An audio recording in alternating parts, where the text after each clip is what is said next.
This morning, not only are we starting our 12th year, but we're starting it with a bang. It's a wonderful opportunity to have Ricky Steele kind of return after an absence of about 4 or 5 years on our program. And now just say a few brief words about Ricky Steele. Almost everybody knows him, so I won't belabor his biography, but he clearly is recognized as probably the ultimate rainmaker. He's made a career with a number of prestigious firms in helping them establish their business presence, to develop new business and immerse them in their community activities. He is currently the Chief Development Officer for Hunter Technical Resources. This firm was founded by 3 Georgia Tech grads and is a preeminent player in IT staffing and recruiting here in Atlanta, a very successful company, and only more so with Ricky's presence there. 5 years ago, Ricky distilled a lifetime worth of knowledge that he derived from practical observation and deep thought in a book called The Heart of Networking. It really recorded a lot of very timeless principles that are as valid today as they were then. Our meeting today, though, coincides with the second edition of Ricky's book, where he's taken those principles and applied them in the context of a pretty new world with social media and a lot of other new ways of communication. So we're really fortunate to have him speak on this topic today that I think you'll find to be very novel and very original and very thought-provoking, and certainly will be entertaining.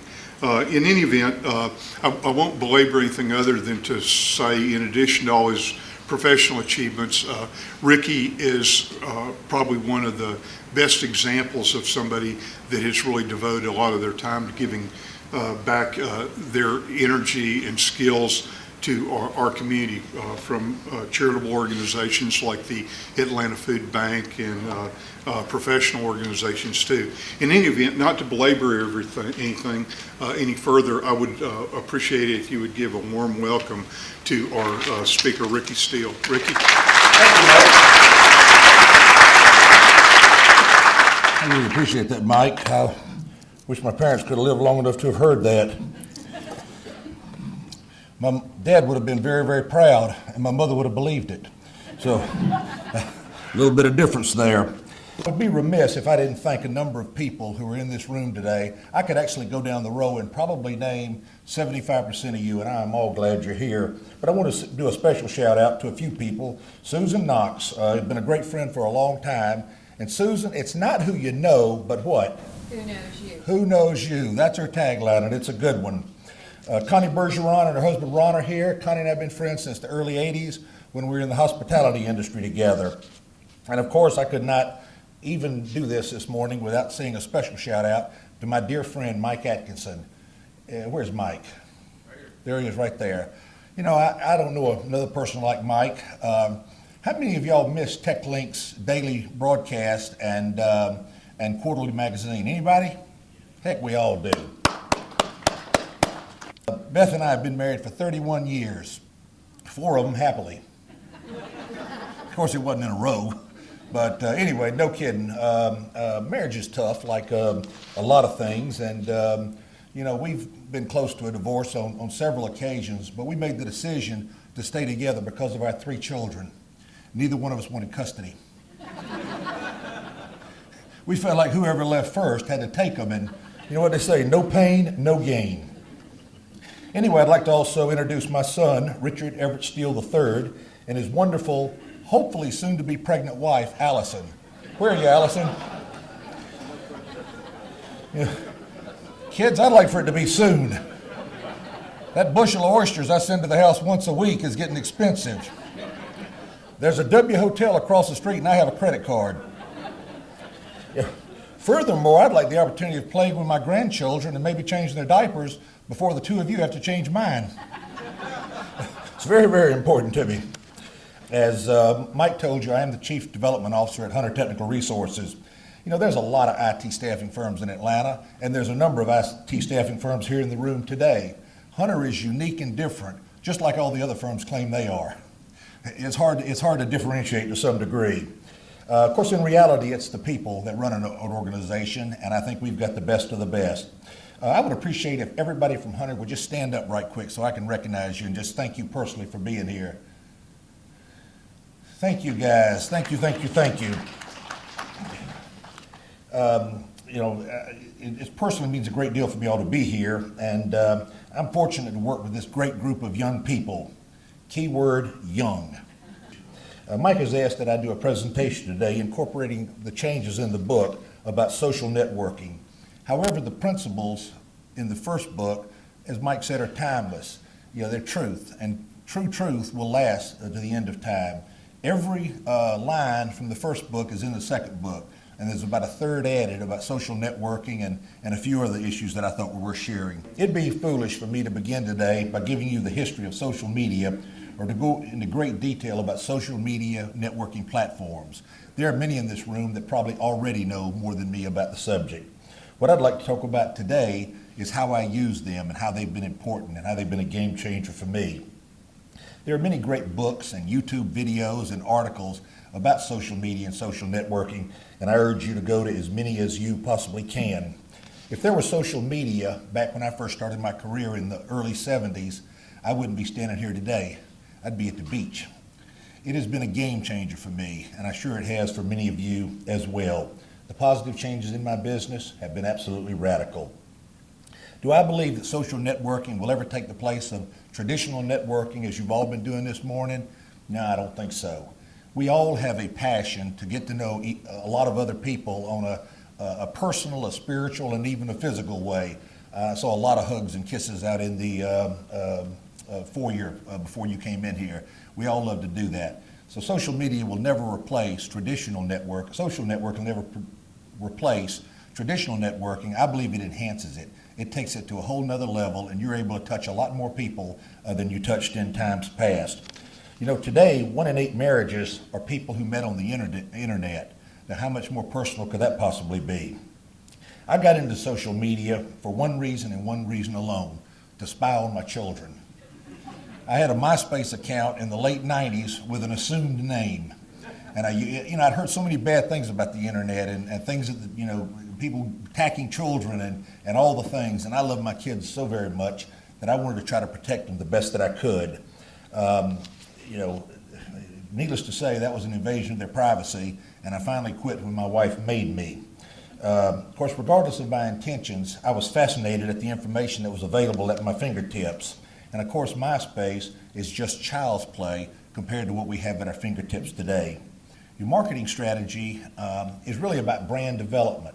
And each of us have a brand, whether or not we know it, or whether or not we even care. People get to know you before they ever meet you. And so it's critically important that you put the right information in front of them. And it's just seriously critical. The thing you have to remember, though, to make all these things work is you got to be able to work at it. You got to do the work. The root word of networking is, of course, work. And I'm always amazed that I find people that tell me from time to time that they're not afraid of hard work. I realize I'm talking to someone that's never done any. Hard work is just that, and if you're not willing to pay the price, you're not going to be successful at it. Friends, you can watch Iron Chef, Dancing with the Stars, and Keeping Up with the Kardashians until the cows come home. But how in the world is that going to help you grow as a person, as a service to the community, or service to mankind? It's just not going to happen. What you have accomplished and how it's going to make you a better person and provider is really your gift back to this earth. Time is a precious gift that each of us are given, just a certain amount. We have to use it wisely. Personally, I use LinkedIn, Facebook, Twitter, YouTube, TweetDeck, and Ping.fm every single day of my life, including vacation days, and my wife will be glad to tell you more about that. It's very important that you investigate as many sites as possible. Finding your niche, your audience, and your soulmates is the critical component to being successful here. None of us can manage 50 sites daily. It's just not going to happen. You'll do a pitiful job on 20 when you can do a great job on 2 or 3. Social networking is personal and intimate if done correctly. It is important to be real, not fake, as I once was on MySpace. There's, of course, a difference between social media and social networking. In social media, the aim is to transmit, broadcast, and share information with a very broad audience. Social networking is about engagement, up close and personal. Social media is communication of a message to a large group of people, broadcast media. Social networking is always a two-way street, just as networking here together is. If you spend a lot of time with some person, they do all the talking, and what quality networking is that? And the same thing occurs on the net. Let's talk about LinkedIn for a minute. I've been a student of the Bible for many years. Some of you in here are familiar with that. I am convinced that if God decided to add another book to the Bible, it would be called LinkedIn. It has been that kind of game changer for me. I have example after example of times that LinkedIn saved my bacon. There's a wonderful world of information at your fingertips, and I'm preaching to the choir. Is there anybody in here who's not on LinkedIn? Hallelujah. This is the first time I've ever been in a crowd. Of course, you're all technologists, so I am glad to hear that, and hopefully you're using it to your advantage. The knowledge you can gain from LinkedIn, Twitter, Facebook, and all the rest of them is just invaluable, and it really makes you smart regardless of whether you really are, which has been very helpful to me for sure. Now let's talk a little bit about Facebook. As you know, Facebook is now approaching 600 million users. 1 billion is probably not far off for this company that was not even invented till 2004, and it was not available to the general public till 2006. It was, just for the college kids. They have a daily gain of followers of about 400,000 new users every single day. 400,000 new users is greater than the populations of Grenada, the Antilles, and Barbados combined. How many of you seen the movie about Facebook, The Social Network? Very many of you? It's a great movie, and I would encourage you to go see it. Many of you probably know on the Golden Globes last weekend, The Social Network won Best Picture of the Year. It seems like they got the most likes. Not everybody uses Facebook, do you? Take that one out. I tell people about Facebook from time to time, and they kind of turn their nose up. Facebook is interesting. That's something my kids use. Well, right now there's 1.5 million businesses own Facebook, and there are 5 billion followers as well. Facebook is business. Just like LinkedIn, I have many, many stories about Facebook, and I'm going to share just one with you today. Keep an eye on the watch. This is something that happened about 2 or 3 years ago, and I was trying to get an appointment with a guy for a long time, and I finally got the appointment. It was very, very hard work. Then the hard work really began. I had to find out everything I could about this individual.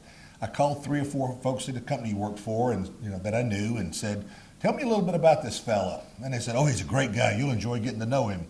I said, "Well, great. Is he married?" "Well, I don't know, but he's a great guy, and you'll enjoy getting to know him." "Does he have any children?" "He's a great guy, and you'll enjoy getting to know him." I said, "Do you know him? Have you ever laid eyes on him? How could you not know simple little things about him?" So I was in a hurt. I began looking on my social networks. I looked in LinkedIn. I went to Plaxo. I Googled him. Nothing, no information was to be found on this gentleman. I thought about Facebook, but I said a mid-level executive at that particular firm, fairly conservative firm, is not going to be on Facebook. But I was desperate, and I had one day to get there. Needless to say, he was not only on Facebook, but pictures of his wife and his child and the dog and everything they had done in the last 5 years was all on Facebook.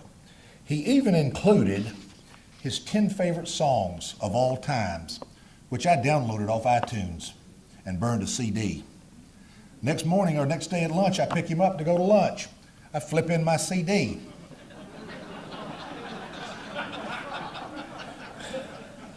Very quickly, he said, "You listen to great music." I said, "You like that?" We had a great lunch, to be quite honest with you, and a great drive back to the office afterwards. I knew when I got back to his office I had to come clean. So I said, I called his name and I said, "I have to be honest with you. The reason you like this music is because it's your music. I downloaded it off iTunes last night." He looked at me, shook his head and said, "You are good. You are very good." How good was I? I took information that was available to each and every one of you and to anybody. and used it to create a relationship. We've had lots of lunches and dinners since then and become good friends. Any of you can do that. All you got to do is just do the work that's required. Digging deep is certainly something that any of you can begin doing today. All you have to do is commit yourself to the task. Don't dig any deeper to create a closer relationship, and you will suffer, and you will be at your own peril, because I'm certainly going to continue digging deeper, and all your competitors are going to do the same thing. You've got to be there or you're going to be out, no question about it. According to Tim Sanders, author of one of my favorite books, Love is the Killer App, Tim says that the only reason to ever speak before an audience is to change the world. Now, I've been blessed to see that on many occasions. I never intended to make any money on my speeches or my books, and it's worked out very well so far. I speak to share what I know and what hopefully will help other people in their journey.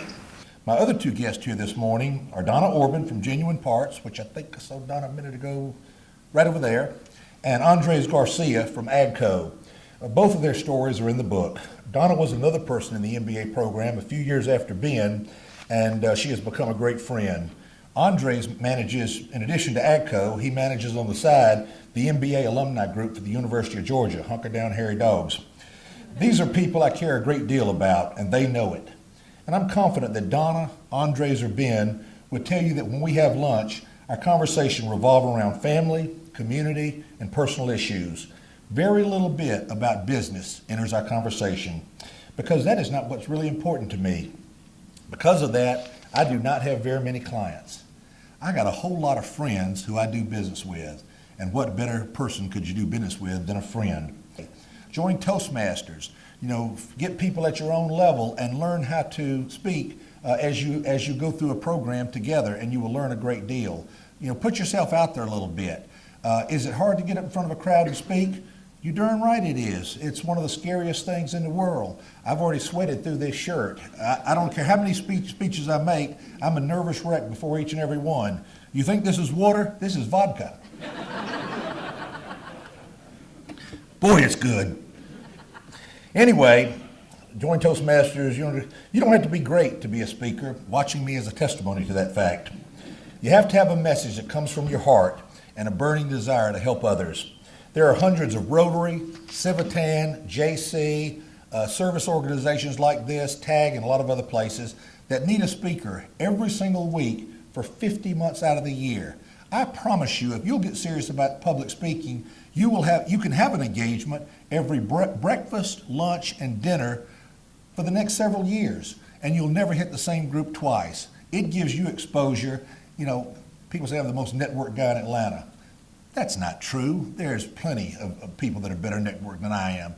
But I have a great reputation, and that reputation comes because I get in front of great people like you and share a story. You have a story to tell. You need to be telling it. At that point, I decided that regardless of what my business card said, my desire was to be a servant for the rest of my life. Not as a woe is me, subservient type situation, but hopefully as someone that put others ahead of myself in each and every encounter. Have I been successful at it? Ask my wife and kids. I fail all the time, but that is my desire and one I try to live by the best of my possible ability. We celebrated Dr. Martin Luther King's birthday on Monday. Dr. King shares great words of wisdom in his observation, everybody can be great because anyone can serve. At some point in the past, not as early as the first decision, but at some point, I made a decision to love each and every person that I meet. I know a lot of you saying the old fat guy has lost it. I can't do that. I don't even want to do that. That's your choice. You get to make your choice. I get to make mine. Am I successful every day at it? Again, check with my wife and kids or the folks I work with. I blow it on a regular basis, but I try to get back up and start again the very next moment. And I want to make one point, is that I never said anything about liking every single person I meet. Liking and loving is two different emotions altogether. I find it's almost impossible to believe that I have met every single person in the 5-county Atlanta area who do not know how to count to 10. I met them in Publix and Kroger in the express line. My wife had me pick up one item, and they were buying for Pharaoh's army. It is your vision and your example that can change the course of history for your family, for your coworkers, and for your friends. Changing the world for good is just like loving and serving. It is a choice. You accept those roles because you make that choice. And again, if it's not going to be you and me, who in the Lord's world is it going to be? Thank you. God bless you. This has been a whole lot of fun. Well, you learned everything I know, I guess. Thank you very much. Thank you again, and thank you, Ricky.